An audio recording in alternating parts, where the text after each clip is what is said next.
En Italie, François Baudonnet qui va vous parler du carnaval de Venise. C'est en ce moment.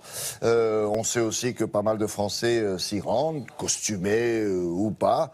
Ce que l'on ignore, c'est que nos compatriotes sont très présents. Je dirais même très présents. Vous allez voir à quel point, puisque François a probablement des chiffres. Bonjour.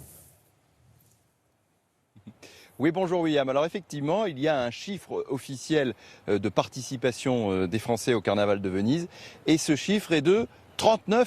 Alors vous voyez, c'est extrêmement précis. On a posé la question aux autorités, ils nous ont répondu. En fait, quand vous vous rendez au Carnaval de Venise, ce que nous avons fait, que vous allez sur les bords des canaux, sur la place Saint-Marc, et que vous posez la question aux carnavaliers, eh bien vous vous rendez compte en fait que ce chiffre est largement sous-estimé. En fait, il y a peut-être 90% de Français derrière les masques. Alors le carnaval de Venise est-il un carnaval italien ou un carnaval français? La réponse en images avec un sujet que nous avons réalisé avec Florence Crimon et Constantin Pelletier. Lors de son impressionnant saut dans le vide, l'ange qui s'élance du haut du campanile est comme chaque année une jeune italienne. Mais les participants du carnaval de Venise, eux, de quel pays viennent-ils? Nous leur avons posé la question. Vous parlez quelle langue? Français. Français. Vous parlez quelle langue? Français. On parle le français. Français. Ah, tout le monde parle français ici, c'est dingue, hein. On n'est pas français, on est breton.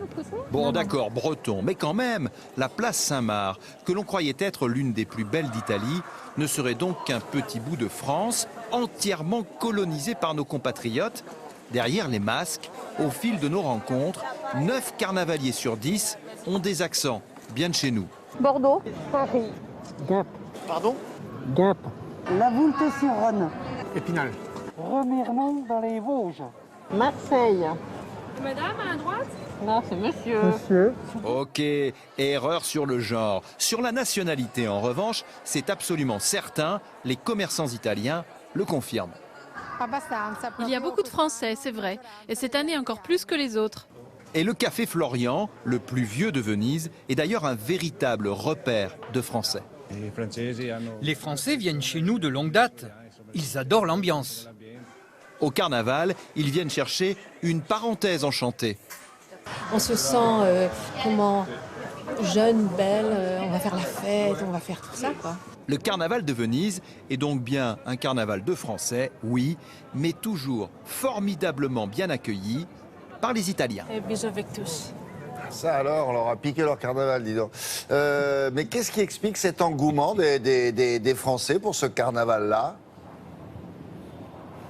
Alors, il me semble qu'il y a plusieurs raisons, William. D'abord, la proximité géographique. Venise, on le sait, c'est dans le nord de l'Italie, c'est pas loin de la frontière française, donc c'est pratique pour les Français de venir. Il y a peut-être une deuxième raison, en fait, c'est qu'en France, à part par exemple le carnaval de Nice, mais en fait, il n'y a plus beaucoup de véritables carnavals. Il en reste partout en Europe, en Allemagne, en Belgique, ici, en Italie également. Mais en France, il n'y en a plus beaucoup. Et peut-être que les Français, eh bien, qui aiment en fait le carnaval, viennent à Venise pour cette raison. Et c'est pour cette raison donc il y a autant de Français, mais malgré tout, ce carnaval où on rencontre beaucoup de compatriotes reste bien sûr quand même extrêmement dépaysant. Il y en a dans le nord de la France peut-être, une tradition qui est peut-être plus d'Europe du Nord, avec Dunkerque, Lille et quelques autres. Bon, en tout cas, merci beaucoup. Un carnaval français à Venise, ça, on ne savait pas. À bientôt François. Une revue de presse signée de Patrice Robden, s'il vous plaît.